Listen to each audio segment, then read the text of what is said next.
Hello.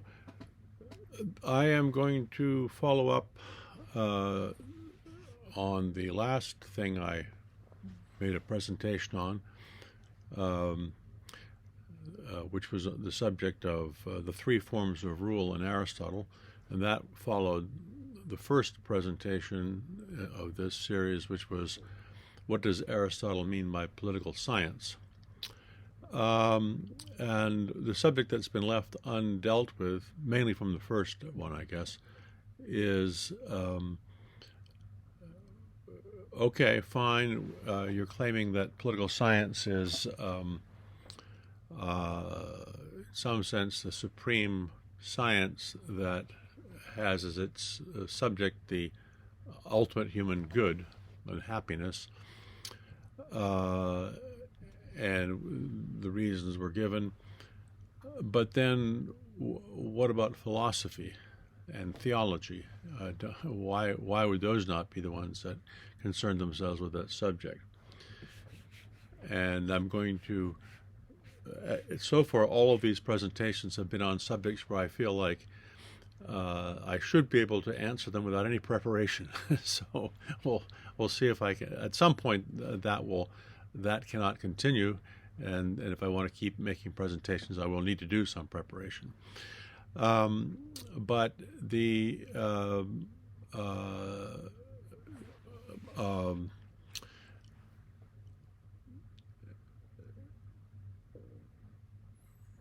I also mentioned that human happiness, according to Aristotle, comes from acting from virtue, living virtuously,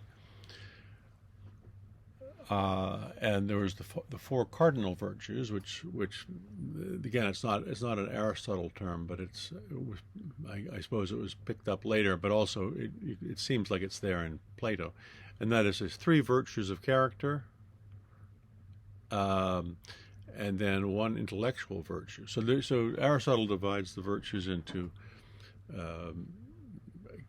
one's having to do with character, one's having to do with reasoning and thinking and stuff, or intellectual virtues and moral virtues is the usual way it's distinguished.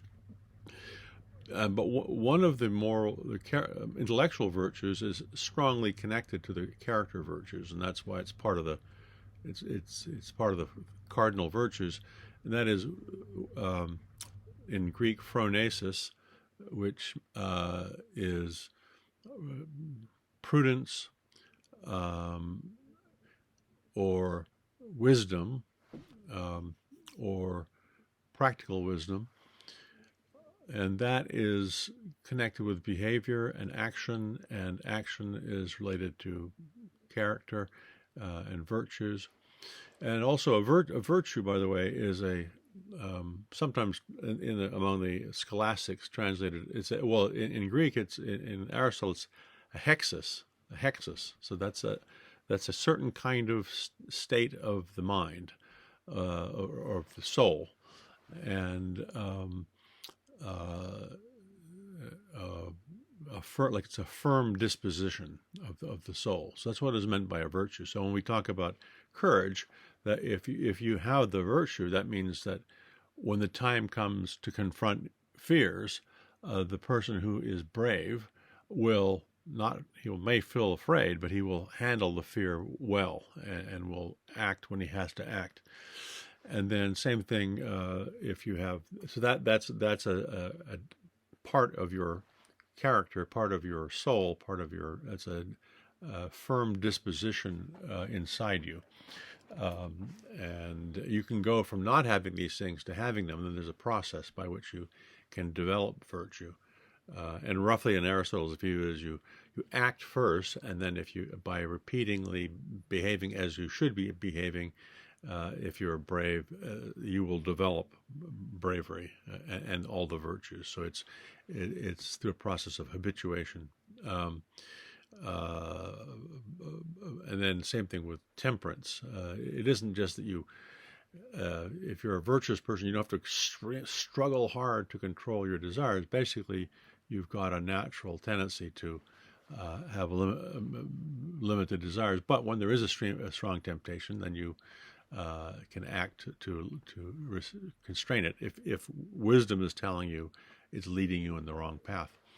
And then justice, likewise. And the reason I mention this is justice you might not think about justice as a virtue, but when Aristotle's talking about character virtues and talks about justice, he's talking about justice meaning one of these firm dispositions. So what is the firm disposition inside a person that makes it like bravery and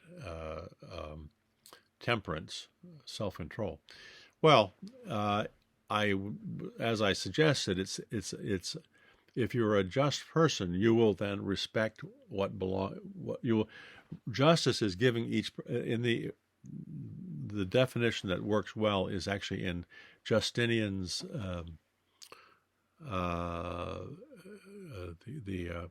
Institutes of Justinian, the Digest of Justinian. Justinian is the guy that collected Roman law.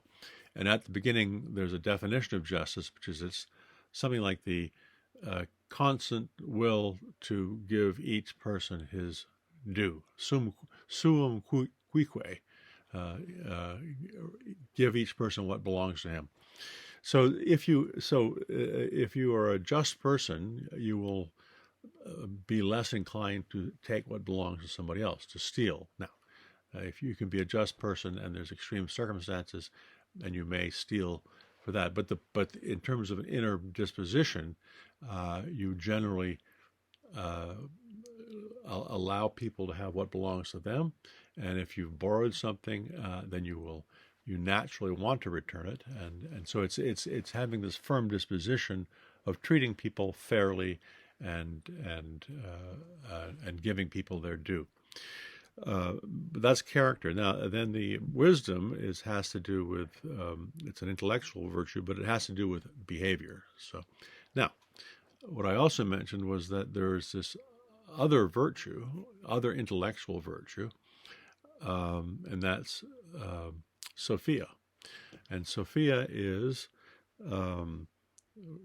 normally in normal circumstances you translate that as wisdom, but it becomes a problem in Aristotle because wisdom usually has a more of a practical sense. A wise person is not expert on physics. A wise person is usually think of in terms of human life and stuff. So phronesis seems to be more like wisdom in that sense. So the way it's often dealt with is, well, that's practical wisdom and this is theoretical wisdom. Now, how wisdom can be theoretical is a good question. But Sophia, what is Sophia? Sophia is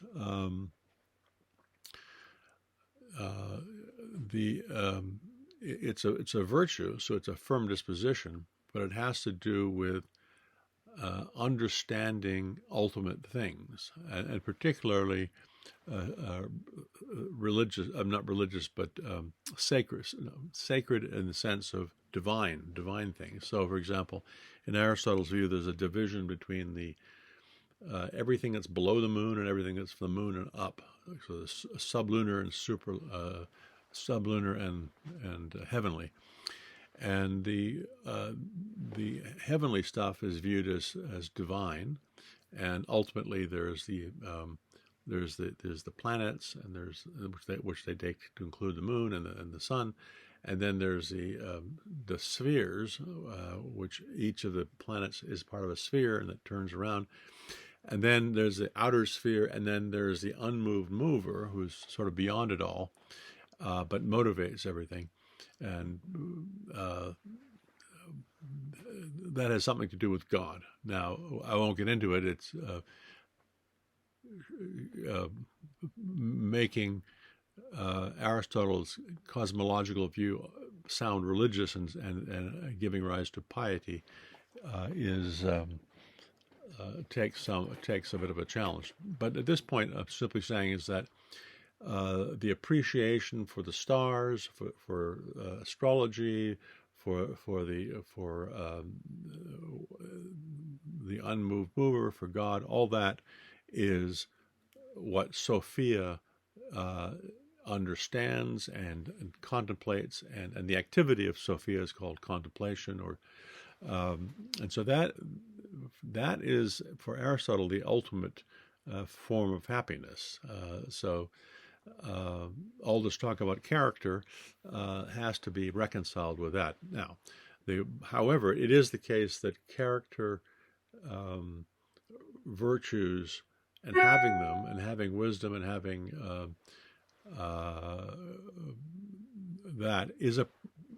that's a foundation on which you can have this even higher form of activity and happiness.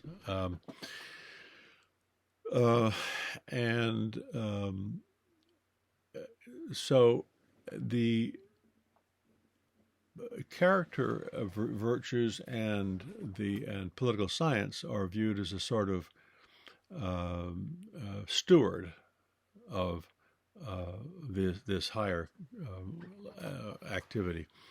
So it's although the political science runs the city and organizes things and decides public policy and who does what and what sciences are in the city and what laws are made, it does it in the form as though it is a steward, and so that where the steward is working for the master, and so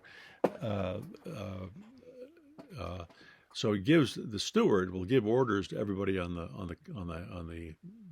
land, on the property, but he will do it for the sake of the master, and he will do stuff that the master would rather not do himself. So,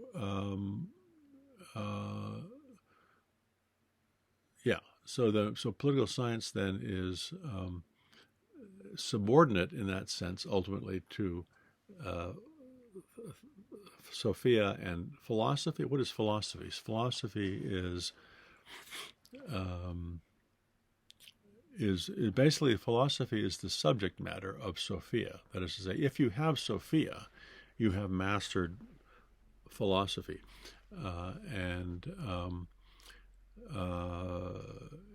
in philosophy, the highest form of philosophy is called theology, because it's the theory about God and whatnot. So philosophy is taken in Aristotle to primarily cover theology, mathematics, and natural science understood in a certain way. Particularly not astrology, but astronomy. There's a stricter notion of philosophy where it's theology, natural science, or astronomy, and mathematics, understood in a certain way. Not all mathematics, but universal mathematics, but there's also a broader sense which includes any kind of appreciation, intellectual kind of theoretical, speculative appreciation for anything in the world. So basically, philosophy has this kind of broader and narrower meanings with a certain hierarchy of status. So political science then is the supreme ruler of the city, in the same way that a steward of the property is in charge of everything, but it does it for the sake of philosophy and contemplation and that sort of thing. So that's I think that's enough to give you a general sense that this is worked out. There's actually a wonderful quotation in the Magna Ethica, where this is spelled out, but I'm going here purely based on what I can come up with on my own. But I think I might leave it at that, because that just gives you a general sense of it, and of what the connection is. So, is there anything else I want to say concerning the previous lectures? What is political science? Yes. What are the three kinds of rule? Yes. I think I'll just leave that there, and bid you farewell. Have a good rest of your day.